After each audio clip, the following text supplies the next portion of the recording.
Halo sobat semuanya, selamat datang kembali di Kampung Multimedia. Di video kali ini, kita akan membahas cara mengendalikan pikiran untuk menjaga ketenangan dalam berbagai situasi. Seringkali, kita terjebak dalam kecemasan dan tekanan akibat pekerjaan, kehidupan sehari-hari, atau situasi tak terduga. Namun, tahukah Anda bahwa dengan mengendalikan pikiran, Anda dapat menghadapi setiap tantangan dengan lebih tenang dan efektif? Mari kita pelajari teknik-tekniknya bersama. Sebelum membahas cara mengontrol pikiran, mari kita pahami mengapa ketenangan pikiran penting dalam kehidupan sehari-hari. Kita sering menghadapi situasi yang menantang dan menyebabkan stres, mulai dari tekanan di tempat kerja, kesibukan rumah tangga, hingga kondisi lalu lintas yang tak terduga.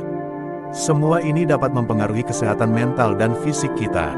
Ketika stres, tubuh kita bereaksi dengan respons fight or flight yang meningkatkan denyut jantung, tekanan darah, dan pelepasan hormon seperti adrenalin.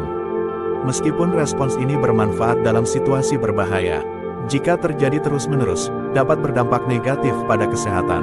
Terlalu banyak stres dapat menyebabkan masalah seperti sakit kepala, masalah pencernaan, dan insomnia. Sebaliknya, memiliki ketenangan pikiran membantu kita mengurangi dampak negatif tersebut. Ketenangan pikiran memungkinkan kita bertindak dengan tenang dan terkontrol dalam situasi yang menantang, baik untuk kesehatan fisik maupun mental. Dengan pikiran yang tenang, kita bisa membuat keputusan lebih baik, meningkatkan kreativitas, dan menikmati interaksi sosial yang lebih berkualitas. Setelah memahami pentingnya ketenangan pikiran, di bagian berikutnya kita akan membahas beberapa teknik yang bisa Anda praktikkan untuk mencapainya. Sekarang, mari kita bahas teknik-teknik mengontrol pikiran untuk mencapai ketenangan. Ada beberapa metode yang bisa kita praktikkan dalam kehidupan sehari-hari untuk menjaga ketenangan pikiran. Mari kita bahas satu persatu. Teknik pertama adalah teknik pernapasan dalam. Ini bukan hanya tentang mengambil napas dalam, tetapi juga cara bernapas dengan benar. Bernapas melalui diafragma, bukan hanya dada, dapat mengaktifkan sistem saraf parasimpatis, yang memberi sinyal kepada tubuh untuk bersantai dan tenang. Cobalah praktikkan teknik ini, tarik napas dalam selama 4 detik, tahan selama 2 detik, lalu hembuskan perlahan selama 6 detik. Ulangi beberapa kali dan rasakan perbedaan pada tubuh dan pikiran Anda. Teknik kedua adalah mindfulness dan meditasi. Mindfulness adalah praktik kesadaran penuh terhadap momen saat ini tanpa penilaian. Anda dapat memulai dengan meditasi sederhana, duduk dalam posisi yang nyaman, menutup mata, dan fokus pada napas. Jika pikiran mulai melayang, perlahan kembalikan fokus Anda pada napas. Melakukan ini secara rutin dapat meningkatkan ketenangan pikiran Anda. Selanjutnya, kita memiliki teknik visualisasi positif. Ini melibatkan membayangkan diri Anda berada dalam situasi yang menenangkan atau berhasil mengatasi suatu masalah. Bayangkan detailnya, seperti apa yang Anda lihat, dengar, dan rasakan. Teknik ini dapat membantu menenangkan pikiran dan mengurangi kecemasan. Yang terakhir, namun sama pentingnya, adalah praktik konsistensi. Teknik-teknik ini menjadi lebih efektif jika dilakukan secara konsisten. Cobalah untuk menyisihkan waktu setiap hari, meskipun hanya beberapa menit, untuk praktik pernapasan, meditasi, atau visualisasi. Membuatnya bagian dari rutinitas harian Anda akan memperkuat efeknya dan meningkatkan kualitas hidup Anda secara keseluruhan. Teknik-teknik ini hanyalah beberapa cara untuk membantu Anda mencapai ketenangan pikiran. Ingatlah bahwa setiap orang berbeda, jadi jangan ragu untuk menyesuaikan atau mencoba kombinasi dari teknik-teknik ini untuk menemukan apa yang paling cocok untuk Anda. Setelah mempelajari beberapa teknik untuk mencapai ketenangan pikiran, mari kita bahas bagaimana menerapkannya dalam kehidupan sehari-hari. Kehidupan sehari-hari kita seringkali penuh dengan situasi tak terduga yang bisa menimbulkan stres. Namun, dengan teknik-teknik yang telah kita bahas, Anda dapat menghadapi situasi tersebut dengan lebih tenang dan terkontrol. Pertama, saat menghadapi tantangan di tempat kerja, seperti deadline ketat atau tuntutan tinggi, ambil waktu sejenak untuk melakukan pernapasan dalam saat tekanan meningkat. Bahkan hanya beberapa menit pernapasan diafragma yang terfokus dapat mengurangi ketegangan dan membantu Anda kembali fokus. Manfaatkan juga momen ini untuk praktik mindfulness, menyadari situasi tanpa menghakimi. Ini akan membantu Anda tetap tenang dan objektif. Kedua, mengelola stres dalam kehidupan pribadi seringkali melibatkan tantangan seperti masalah keluarga atau keuangan. Pada saat-saat seperti ini, visualisasi positif bisa sangat bermanfaat. Bayangkan diri Anda berhasil menyelesaikan masalah tersebut dan rasakan emosi positif yang muncul.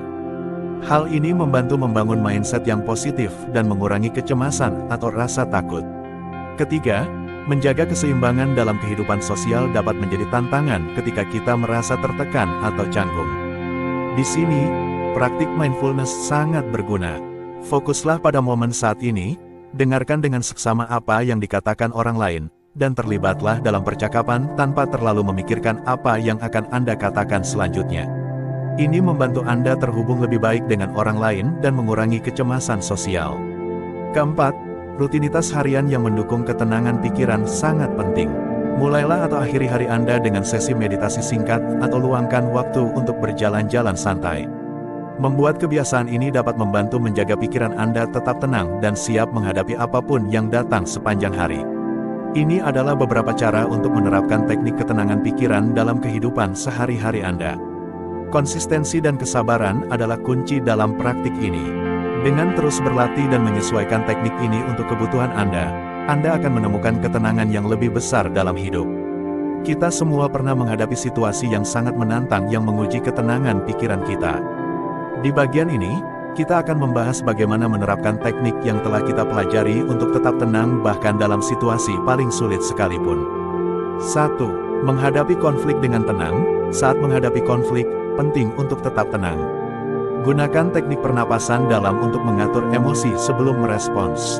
Tarik napas dalam-dalam dan hitung hingga 3. Ini memberi Anda waktu untuk merespons dari sudut pandang yang lebih tenang dan rasional, bukan berdasarkan emosi semata. Ingatlah untuk mendengarkan pihak lain dan berusaha memahami perspektif mereka, bahkan jika Anda tidak setuju. 2. Mengatasi kecemasan di momen kritis.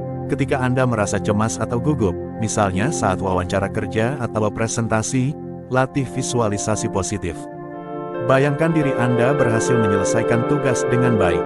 Fokus pada perasaan keberhasilan dan rasa percaya diri. Ingatkan diri Anda tentang pencapaian masa lalu atau kekuatan pribadi Anda untuk meningkatkan kepercayaan diri. 3. Menangani kejutan dan situasi tak terduga. Hidup penuh dengan kejutan dan tidak selalu berjalan sesuai rencana. Ketika menghadapi situasi tak terduga, penting untuk mengambil momen dan bernapas dengan tenang. Ingatkan diri Anda bahwa panik tidak akan membantu menyelesaikan masalah. Evaluasi situasi dengan tenang, buat rencana tindakan. Dan ingat bahwa biasanya ada solusi untuk setiap masalah. 4. Menjaga perspektif yang sehat sangat penting dalam kehidupan. Ingatlah bahwa meskipun kita tidak selalu dapat mengendalikan apa yang terjadi pada kita dapat mengendalikan cara kita merespons. Latih diri Anda untuk melihat masalah dari berbagai sudut pandang dan mencari pelajaran atau aspek positif dalam setiap tantangan. Dengan menerapkan teknik-teknik ini, Anda akan lebih mampu menjaga ketenangan pikiran bahkan dalam situasi yang paling menantang sekalipun. Terima kasih telah menonton video ini. Kita telah menjelajahi berbagai teknik untuk membantu Anda mengontrol pikiran dan tetap tenang dalam berbagai situasi. Ingatlah bahwa konsistensi dalam praktik adalah kunci untuk menguasai teknik-teknik ini. Jangan berkecil hati jika hasilnya tidak langsung terasa. Seperti kebiasaan baik lainnya, ini membutuhkan waktu dan kesabaran. Terima kasih telah menonton video ini. Jangan lupa untuk subscribe dan like channel ini, agar kalian tidak ketinggalan video-video menarik berikutnya. Share video ini jika menurut kalian bermanfaat dan menginspirasi kita semua. Sampai jumpa di video berikutnya.